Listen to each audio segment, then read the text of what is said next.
다음 달 21일부터 도서정가제가 시행됩니다. 말은 정가제인데요. 출판계의 단통법이다. 이런 우려도 나오고 있고 대체 뭐가 달라지는 건지 혼란스럽다는 얘기도 많습니다. SBS 보도국 문화과학부 조지현 기자와 함께 궁금한 점 알아보겠습니다. 조 기자 어서 오십시오. 네, 안녕하세요. 이른 아침 고맙습니다. 자, 먼저 정가제가 뭔가요? 네, 정가제는 사실 이름은 정가제지만 정확히는 할인폭 제한제라고 볼 수 있습니다. 사실 정가제라고 하면은 표지에 붙은 정가 그대로 팔아야 하는 건데 이번 정가제는 그건 아니고요. 정가의 10%까지만 할인할 수 있는 게 골자입니다. 현금 할인은 10%까지만 허용하고 추가로 정가의 5%에 해당하는 경제적 이익, 주로 마일리지 적립이라고 볼 수 있는데요. 이렇게 총 15%로 할인 혜택을 제한하는 제도입니다. 그렇군요. 그러니까 정확하게 말하면 할인폭 제한제다 이런 네. 말씀이시군요. 예. 그러면 도입하는 이유는 뭐라고 봐야 될까요? 네, 이거 대체 왜 하는 거냐 궁금하실 네. 겁니다. 책은 가격이 아니라 가치로 경쟁해야 한다는 취지에서 출발했습니다. 현재 책이 가격으로 경쟁하다 보니까 좋은 콘텐츠를 발굴하는 것보다는 어떻게 하면 싸게 만들까에 집중하게 되고 또 가격 경쟁에 뛰어들 수 없는 출판사나 중소 오프라인 서점들이 줄줄이 문을 닫는 현실을 타개하기 위해서 마련됐습니다. 네. 그러니까 지나친 가격 경쟁, 할인 경쟁 맞겠다. 그런 얘기인 것 같아요. 사실 저도 책 살 때마다 인터넷 서점 많이 이용하는데 네. 표지 책값 그대로 산 적은 한 번도 없어요. 그렇죠. 다 할인 받잖아요. 네, 지금까지는 하지만 할인의 구분이 있었습니다. 그래요? 출간 18개월을 기준으로 해서 18개월이 안 된 책은 신간, 18개월이 지난 책은 구간으로 구분을 했습니다.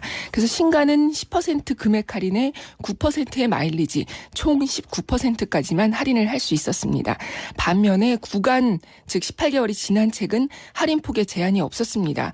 인터넷 서점에서 책 사실 때 책 옆에 정가제 프리라는 이 표시가 된 책들이 바로 이렇게 18개월이 지난 책들이었죠. 그리고 지금까지는 실용서로 분류되는 책들, 어학책이라든지 인테리어 책, 요리, 운동책 이런 것들과 초등 참고서는 18개월이 지나지 않아도 할인폭에 제한이 없었습니다. 이번 정가제는 이런 구분을 없애고 모든 책에 대해서 10% 할인, 5% 마일리지라는 같은 기준을 적용하게 되는 겁니다. 이런 또 할인 구분이 있었군요. 네. 예, 18개월이 기준이었군요. 근데 요즘은 인터넷 서점보다 이 전례 없는 할인을 하고 있는 것 같던데요. 네, 단군 이래 최대 할인이라는 말까지 나오고 있습니다. 이것 때문에 아마 요즘에 책 많이 사시는 분들도 계실 텐데요. 50% 할인은 기본이고 90% 할인까지 하는 책도 있다 보니까 1,000원 이하로 내려가는 980원 이런 책까지 나왔습니다.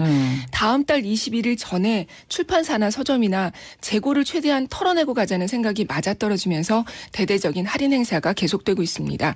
또 여기에 소비자들도 최근 실시된 단통법 이후로 휴대전화 값이 분명히 싸질 거라고 정부는 말했는데 전 국민이 비싸게 사게 된 경험을 하다 그렇죠. 보니까 도서정가제도 결국 모두가 비싸게 사게 되는 결과를 초래할지 모른다.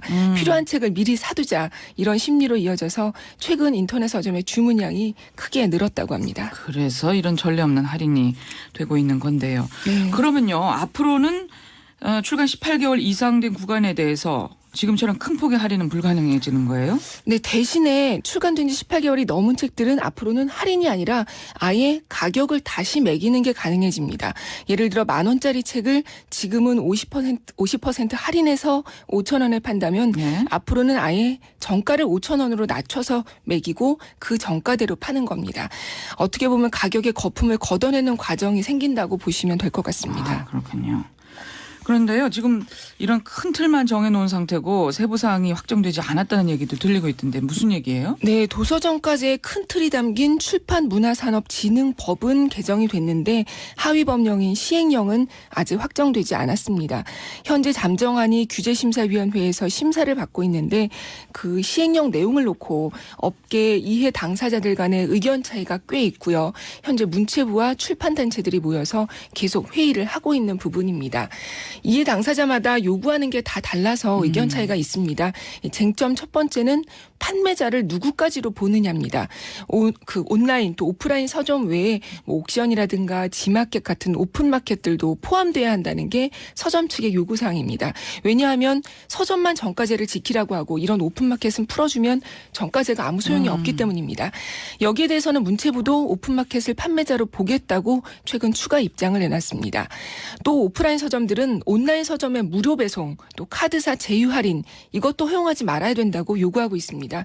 그러나 문체부는 이 부분은 수용하기 어렵다는 입장입니다. 또 여기에 온라인 서점들은 현재 뭐 각종 책 축제나 출판사 사옥에서 할인 행사를 하지 않습니까? 예. 그런 것까지 전면 금지해야 한다고 요구하고 있어서 앞으로는 이렇게 각종 책 축제 때도 책을 싸게 살 수는 없게 될 것으로 보입니다. 예. 또 쟁점들이 여러 가지가 있네요. 그러면 지금 중고 거래는 어떻게 되는 건가요? 네, 중고 거래는 지금과 큰 변화는 없다고 볼 수 있습니다. 지금처럼 운영된다고 보시면 되는데요. 네. 정가제는 처음 판매되는 책에만 적용되기 때문에 뭐 중고책도 못 사게 되는 건가 걱정하실 필요는 없습니다.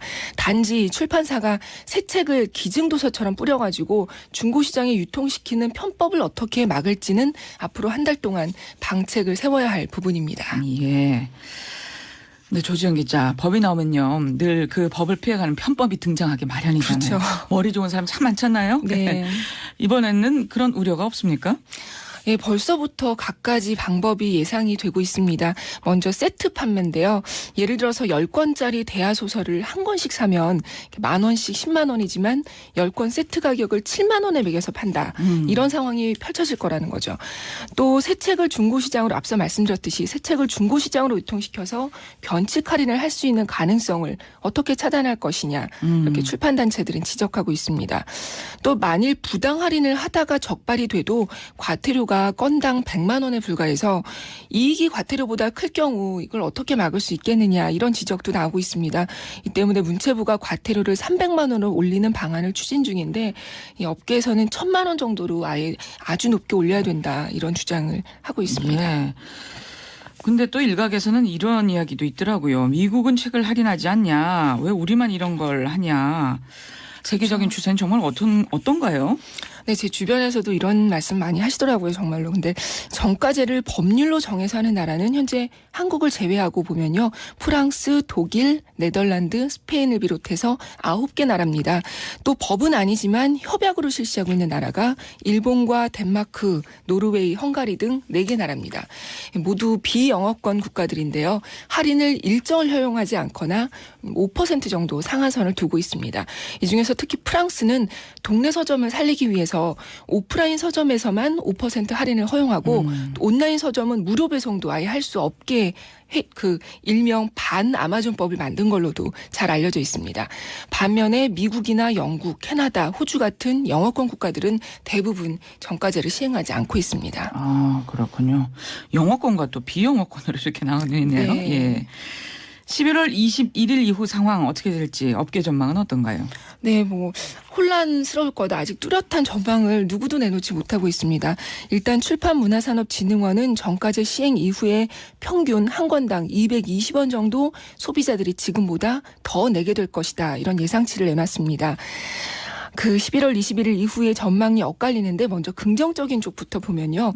이 출판인 협회 측은 책값을 지금은 거품을 붙여서 매기고 있는데 앞으로는 이래 가지고는 출판사들이 살아남을 수 없는 만큼 아마 할인을 염두에 두고 가격을 높게 책정하는 현재의 관행은 사라질 수밖에 없을 거다 이렇게 보고 있습니다. 또 가격 할인 전략에 대한 고민이 줄어드는 만큼 책을 어떻게 하면 잘 만들 것인가 이런 본질적인 고민을 더 하게 될 거라고 전망을 하고 있습니다. 반면에 부정적인 전망으로는 출판사들이 책값을 과연 얼마나 낮춰 매기겠냐. 낮춰 매길 필요가 아예 없지 않겠냐. 오히려 거품은 빠지지 않고 책 구매만 더 줄어들지 않겠냐 하는 의견도 있습니다. 예. 이렇게 하면 동네 서점이 진짜로 살아나고 독자들에게 더 좋은 책을 합리적인 가격에 살 수 있게 되는 건지 여전히 좀 의문은 남네요. 네, 그렇습니다. 동네 서점들은 이렇게 주장합니다. 동네 서점이 진짜로 살아나려면 팔리는 책의 가격뿐만 아니라 책을 공급받는 출판사에서 사오는 가격에 주목해야 한다. 이렇게 목소리를 높이고 있습니다.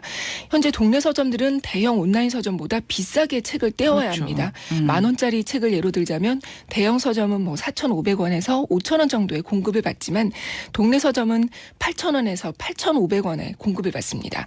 이걸 업계에서는 공급률이라고 부르는데요. 네. 이렇게 공급률이 다르기 때문에 동네 서점들은 같은 값에 팔아도 대형 서점보다 이윤이 적을 수밖에 없고 그렇다 보니까 동네 서점들이 문을 닫게 되는 현실입니다.